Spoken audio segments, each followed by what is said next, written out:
যৌবনকালে সস্তা আরাম খুঁজলে বৃদ্ধ বয়সে অভাবের জন্য রাস্তায় নামতে হবে। আরে ভাই, এই বয়স তো একটু চিল করার।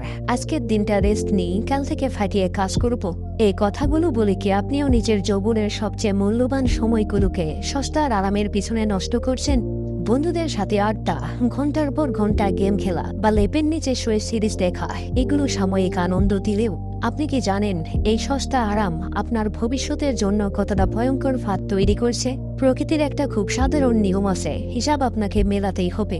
আপনি যদি আপনার জীবনের 20 থেকে 30 বছর বয়স পর্যন্ত আরাম করেন, তবে গ্যারান্টি দিয়ে বলা যায় আপনার 40 থেকে 50 বছর বয়সের পর আপনাকে অমানসিক পরিশ্রম করতে হবে। আর সেই বয়সে আপনার শরীরে না থাকবে জোর, না থাকবে সম্মান।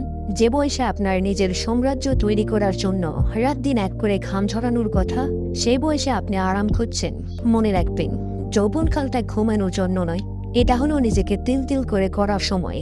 আজ আপনি যে সস্তা আরামগুলো উপভোগ করছেন, এইগুলোর মূল্য একদিন আপনাকে আপনার বৃদ্ধ বয়সের দারিদ্র্য আর মানুষের অবজ্ঞা দিয়ে চোকাতে হবে। বয়সের ভারে যখন শরীর ভেঙে পড়বে, তখন অভাবের তাড়নায় রাস্তায় নামার চেয়ে বড় অভিশাপ আর কিছু হতে পারে না। তাই আজ থেকেই এই সস্তা আরামের মোহ ত্যাগ করুন, নিজের কমফোর্ট জোন থেকে বেরিয়ে আসুন। প্রতিদিন একটু একটু করে নিজের স্কিল বাড়ান, নিজের স্বপ্নের জন্য পাগলের মতো খাটুন। আজকের এই ঘাম, এই নির্ঘুম রাত আর কষ্টগুলোই আপনার আগামী 50 বছরের রাজকীয় জীবন নিশ্চিত করবে। ধন্যবাদ সবাইকে।